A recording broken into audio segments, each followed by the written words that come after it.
Bien-aimés dans le Seigneur, frères et sœurs, je suis dans la joie de m'introduire au travers de ces images dans vos maisons afin de partager la parole de Dieu. Nous savons que l'homme ne vivra pas seulement du pain, mais de toutes paroles qui sortent de la bouche de notre Dieu. Tout d'abord, je suis votre frère, pasteur Christophe Kaloubi. Dieu m'a établi dans le ministère Amen, où je suis le responsable. Et nous évoluons ici en Hollande, plus précisément à Schiedam. Mais avant que nous puissions partager ce moment, parce que nous savons très bien que la vie chrétienne, c'est une vie de combat. Mais nous avons toujours besoin d'une parole, non venant des hommes, mais la parole qui crée, c'est la parole de Dieu. Mais avant que nous puissions la partager, je vous demanderai que nous puissions adorer ce grand roi, ce Seigneur notre Dieu, par un cantique. Je reconnais que tu peux tout et que rien ne t'est impossible. Je reconnais que tu peux tout et que rien ne t'est impossible.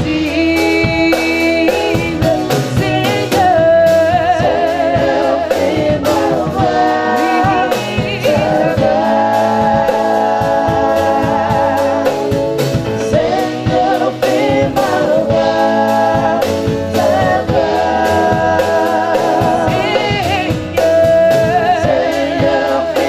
ta voix.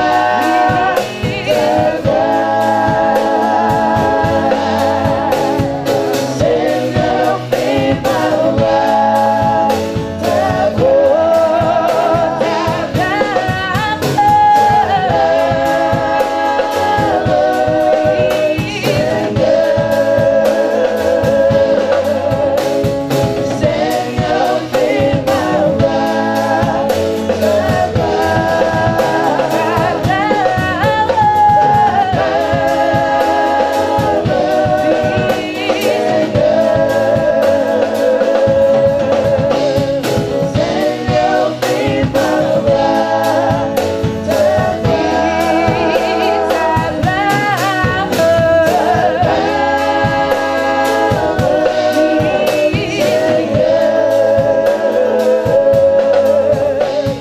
Seigneur, fais ma voix ta Seigneur, fais ma voix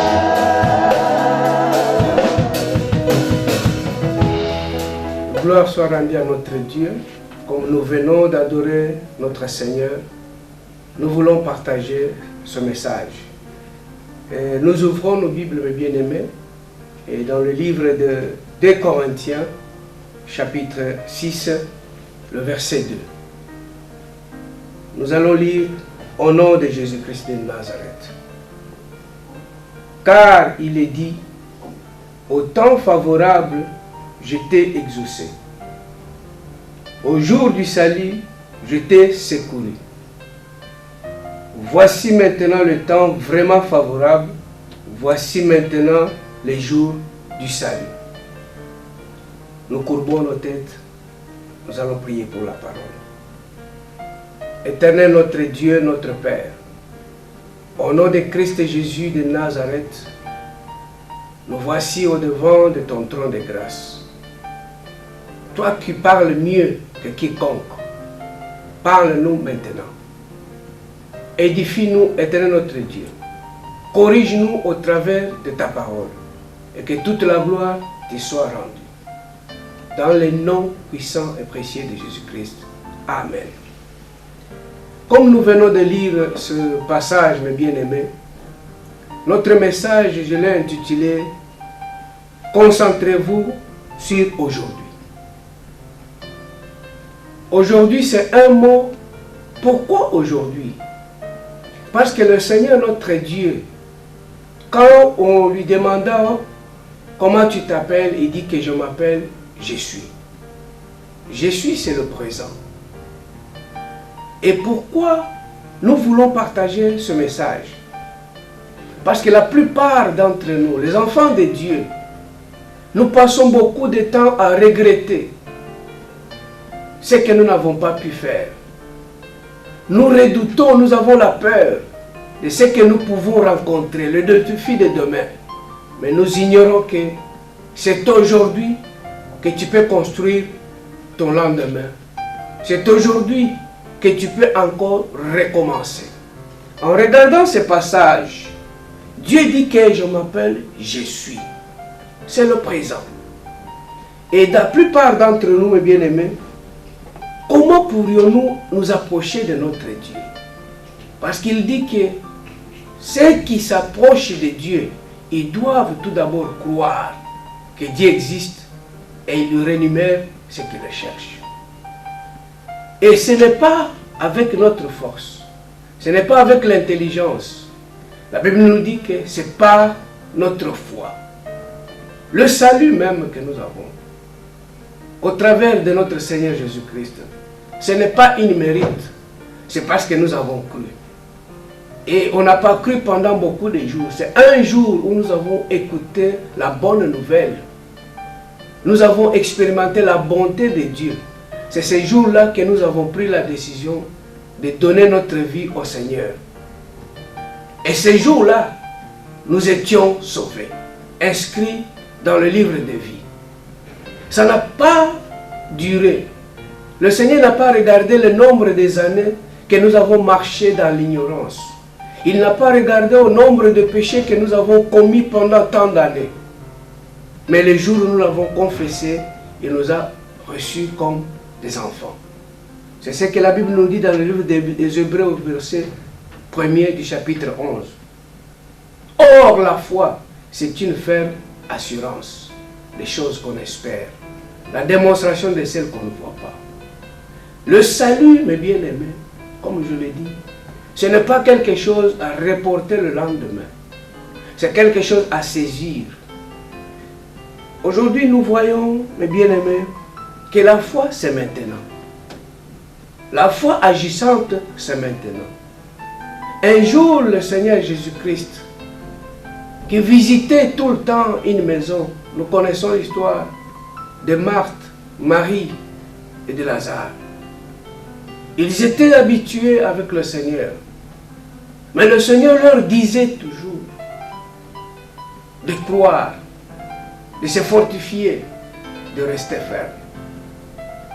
C'est ce que nous, en tant qu'enfants de Dieu, nous n'avons pas besoin de beaucoup de choses. Nous avons besoin de la foi. Comme on nous dit que c'est une ferme assurance, des choses qu'on espère. Mais bien aimé, tu as espéré depuis longtemps. Peut-être tu peux te dire, mais c'est la même chose. Hier, j'avais cru que c'était la fin. Mais ça n'a pas tenu. Aujourd'hui encore, je ne crois pas. Au fur et à mesure que tu es en train de reporter cela, c'est au fur et à mesure que tu élargis tes souffrances ou tes problèmes. Et le jour où Lazare était mort, ses sœurs se souvinrent pour dire que non, nous savons. Notre frère avait un ami. Allons le chercher. Ils envoyèrent les gens pour aller chercher Jésus. La Bible nous dit que Jésus n'est pas venu directement. Il leur restait quelques jours. Et le jour où il est venu, je crois que quand le messager était rentré, ils ont dit, mais nous l'avons dit, mais il est encore de l'autre côté. Je crois que les sœurs étaient découragées. Ils ont vu leur frère mourir. Ils ont vu que leur frère est enterré. Il n'y avait plus d'espoir. Jésus n'était pas venu des jours. C'était un jour où il est arrivé. Et le jour qu'il est arrivé, Marie et Marthe sont allées à sa rencontre pour dire, Seigneur, si tu étais là. Ça veut dire que si tu étais là, le si c'est conditionné. Parce que tu n'étais pas là, tout est fini. Notre frère était malade. Il est mort. Nous l'avons enterré. Ce n'est pas aujourd'hui. Nous l'avons enterré depuis longtemps. Mais ils ignoraient que celui qui était devant eux s'appelait Je suis. C'est le présent.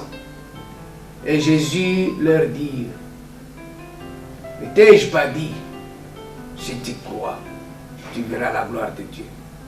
Mais bien aimé, la seule chose qui fait d'un enfant de Dieu un véritable, c'est la foi. Tu peux connaître toute la Bible, tu peux réciter tout le verset, mais une chose, sans la foi, on ne peut pas plaire à Dieu. C'est pourquoi le Seigneur Jésus dit, quand le Fils de l'homme viendra, trouvera-t-il la foi? Je me concentre sur la foi, parce qu'aujourd'hui, c'est le jour de ton salut. Il a bien dit dans ce verset, qu'au temps favorable, celui qui connaît le temps favorable, c'est Dieu. Celui qui connaît le moment opportun, c'est notre Dieu. C'est pourquoi je me concentre sur ce mot. Ils demandèrent, mais si tu étais là, il dit que je vous ai dit, si tu crois, tu verras la gloire de Dieu. Mon frère, ma soeur, serviteur, servante de Dieu, aujourd'hui c'est le jour du salut où tu écoutes ce message. Aujourd'hui c'est le jour de la réponse de toutes tes souffrances. Ce n'est pas la volonté d'un homme, ce n'est pas parce que je te le dis, mais parce que l'Éternel l'a déclaré. Au jour favorable, c'est aujourd'hui le jour favorable. Parce que c'est le jour où tu écoutes ce message. Un grand roi que nous connaissons dans la Bible, le roi David, il dit, ce n'est pas à cause des femmes que j'ai, ce n'est pas à cause de l'or que j'ai, ce n'est pas à cause des honneurs que je peux avoir l'argent. Non. Quand on me dit, allons dans la maison de l'Éternel. Dans la maison de l'Éternel, nous y allons pour écouter la parole de Dieu. Aujourd'hui, au travers de ces messages, tu n'es pas en train de regarder un homme. Tu n'es pas en train d'écouter un homme. Tu n'es pas en train de t'occuper de tes préoccupations. Tu as mis tout de côté à cause de celui que tu crois comme Seigneur et Sauveur. C'est lui qui peut changer ta situation. Parce que quand il dit, la chose aussi s'accomplit. Il dit tout simplement que au jour du salut, je t'ai secouru. Voici maintenant le temps vraiment favorable. Voici maintenant les jours du salut. Peut-être ça fait très longtemps que tu es chrétien. Tu as visité beaucoup des églises. Tu as écouté beaucoup de messages. Des hommes puissants, des hommes de Dieu redoutables. Mais peut-être que tu n'as pas encore eu ce que tu voulais. J'aimerais te dire une chose. Ce n'est pas les hommes qui peuvent t'apporter la solution. C'est quand tu croiras à la parole de Dieu. Parce que c'est la parole de Dieu qui crée. Jésus, en posant cette question, trouvera-t-il la foi? Parce qu'il sait, nous le savons, les églises seront toujours là. Les prophètes seront toujours là. Les pasteurs, les docteurs, les évangélistes, les diacres et les diaconesses, les anciens seront toujours là. Mais la chose qu'il demande, trouvera-t-il la foi? Parce que c'est la foi qui peut déplacer des montagnes. C'est la foi qui peut transformer la vie de quelqu'un. C'est pourquoi on nous dit qu'aujourd'hui, c'est le temps où tu dois croire. Mais bien aimé, la foi, ce n'est pas un slogan. Tout le monde peut dire qu'il a la foi. Mais la foi que la Bible nous demande, ce n'est pas la foi naturelle. Mais c'est une foi surnaturelle. Une foi qui croit quand même il n'y a plus d'espérance. Une foi qui croit quand on ne voit même rien. Parce que quand on croit, c'est alors qu'on peut voir. Le Seigneur a toujours dit, mon juste vivra par la foi. Si nous lisons dans Matthieu chapitre 6, le verset 34, la Bible nous dit que ne vous inquiétez donc pas du lendemain, car le lendemain s'inquiétera de lui-même. À chaque jour suffit sa peine. C'est pour te dire que ta réussite, ce n'est pas pour demain. La réussite de demain, si tu ne la prépares pas aujourd'hui, tu ne l'auras jamais. Ne vous inquiétez pas du lendemain. Mais nous voyons dans nos églises, il y a d'autres qui rapportent leurs souffrances. Ils savent que non, ça fait très longtemps. Mais ils ne savent pas que c'est maintenant les jours du salut. C'est maintenant que les jours où le Seigneur va te secourir. Le temps passé, où nous avons souffert, c'est peut-être parce que nous voulions porter notre fardeau nous-mêmes. Il a dit, vous tous qui êtes fatigués et chargés, venez à moi et je vous donnerai du repos. Les craintes d'hier, le regret de demain sont des ennemis du bonheur d'aujourd'hui. Parce que quand tu te souviens toujours du passé, tu ne peux jamais te réjouir. Quand tu crains ce qui va t'arriver demain, tu ne pourras jamais profiter d'aujourd'hui. Or, on nous dit, c'est aujourd'hui. Ne vous inquiétez pas du lendemain. Mais bien aimés, j'ai besoin que nous puissions comprendre que la parole de Dieu n'est pas tout simplement une récitation, mais c'est la vie. Parce qu'il nous est écrit, au commencement était la parole. Et Jésus qui dit que je suis la parole. La parole c'est le mouvement. La parole c'est la vie. C'est le déplacement. Nous pouvons quitter d'un endroit où tout n'allait pas. Tout d'abord c'est par l'esprit. La Bible nous dit que nous sommes bénis de toutes les bénédictions dans le lieu céleste. Mais il ne faut pas ignorer que toi et moi, nous vivons sur la terre. Ça veut dire que pour que nous puissions saisir toutes ces bénédictions, nous devons entrer dans le lieu céleste. Ce n'est pas le corps, ce n'est pas l'intelligence, mais c'est par l'esprit. C'est pourquoi on nous dit que la foi, c'est une ferme assurance des choses qu'on espère. La démonstration de celles qu'on ne voit pas. Un enfant de Dieu qui est victorieux, sa façon même de parler est rassurante. Parce qu'il sait de quoi il parle. C'est pourquoi aujourd'hui, que ce simple message puisse nous donner l'espoir de l'espérance, afin que nous puissions tenir. Un jour, vous vous souvenez d'un grand prophète dans le livre de 1 Roi chapitre 19, le verset 9. Lorsque Élie rencontra le Seigneur sur le mont d'Horeb, le Seigneur demanda à Élie, que fais-tu ici, Élie? Le Seigneur n'avait pas besoin de savoir où il venait, tout ce qu'il avait enduré, mais il voulait lui parler du présent, de l'endroit où il se tenait. L'important, ce n'est pas de savoir ce qui s'était passé avant, mais nous savons que lui, ce qui comptait pour lui, c'était aujourd'hui. Aujourd'hui, je le répète encore, tu peux encore. Tu peux tout changer. Parce qu'il est celui qui ne guérit pas seulement, mais il ressuscite même les morts. Tout ce qui était mort dans ta vie, dans la vie chrétienne, parce que nous nous concentrons beaucoup seulement sur ce qui est matériel. Mais sachons que ce qui est matériel a été créé tout d'abord à partir de ce qui est invisible, qui est spirituel. C'est pourquoi le Seigneur nous dit, cherchez premièrement le royaume, et le reste vous sera donné par-dessus. Aujourd'hui, nous pouvons écouter les messages de bénédiction. Les promesses de Dieu se remplissent dans la parole de Dieu. Mais pourquoi nous ne la vivons pas? C'est tout simplement, c'est parce que nous ne savons pas comment s'y prendre. J'ai besoin qu'on me montre comment je peux obtenir cela. Et la seule manière nous est écrit aussi dans le livre de Josué, que cette parole, ce livre de la loi ne s'éloigne pas de ta bouche. Tu peux prier, ce n'est pas mauvais. Mais il faut connaître. Parce que si nous ne connaissons pas, il est difficile que nous puissions savoir de qui nous sommes tirés, de quoi nous sommes capables. Nous lui disons, tu es ce que la Bible dit que tu es.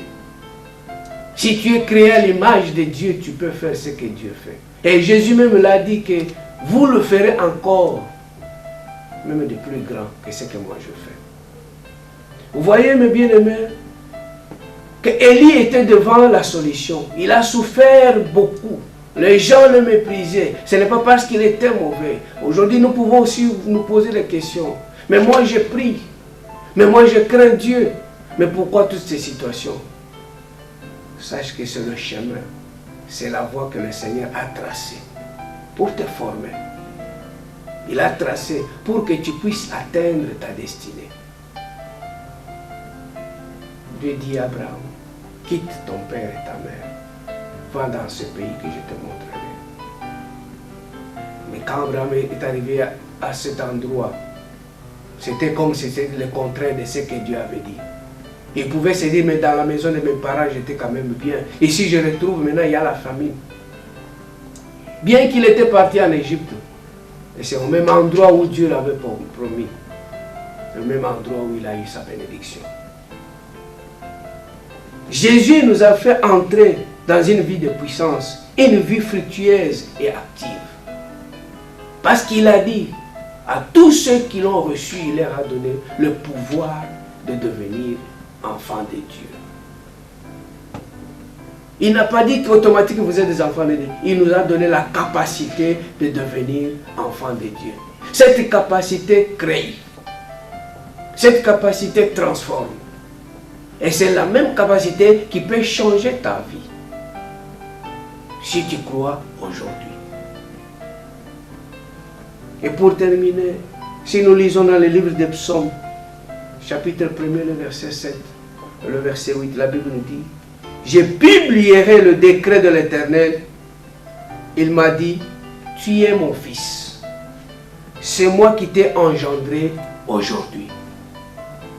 Demande-moi et je te donnerai les nations pour héritage et pour possession les extrémités de la terre. Oui, ça fait longtemps que tu as accepté le Seigneur. Mais il te dit qu'aujourd'hui, parce que la parole de Dieu crée. La parole de Dieu change. Il suffit tout simplement que tu actives la foi. Bien-aimé dans le Seigneur, je crois que ce message continuera à briller dans votre cœur, afin d'engendrer le vouloir et le faire, pour que tu saches que c'est aujourd'hui. Aujourd'hui, c'est le jour où le Seigneur t'a visité. Aujourd'hui, c'est le Seigneur où a entendu tes cris. Et il est venu à ton secours. Comme il a dit dans sa parole, au temps favorable, je t'ai exaucé. Aujourd'hui, c'est le temps favorable. Parce que tu as écouté la parole de vie. Avant même que nous puissions clôturer, j'aimerais que vous qui me suivez, peut-être tu as été déjà à plusieurs reprises à l'église, mais que tu n'as pas encore pris l'engagement. Parce que ce message concerne ceux qui ont pris un engagement avec le Seigneur. Ceux qui l'ont reçu comme Seigneur et Sauveur. C'est quelque chose que nous minimisons, mais qui a d'une importance capitale. Parce que c'est la clé qui t'introduit, qui te donne le droit d'être enfant de Dieu, d'attendre quelque chose, le secours de l'Éternel. Avec moi, tu peux dire seulement, c'est simplement, Seigneur Jésus-Christ, j'ai écouté ta parole. J'ouvre mon cœur pour te recevoir comme Seigneur et Sauveur. Écris mon nom dans le livre de vie. Au nom de Jésus-Christ, je vais prier. Seigneur Dieu du ciel, tous ceux qui ont confessé ton nom, reçois-les. Que leur vie, Seigneur, soit restaurée. Que leur vie soit renouvelée. Toi qui guéris toutes les maladies, Seigneur, étends ta main glorieuse et puissante. Touche l'endroit éternel au nom puissant de Jésus-Christ. Et que la guérison soit instantanée. Et que toute la gloire te soit rendue. Dans le nom de Jésus-Christ, j'ai ainsi prié. Amen. Bien-aimés dans le Seigneur, je bénis l'Éternel et je vous remercie de ce moment.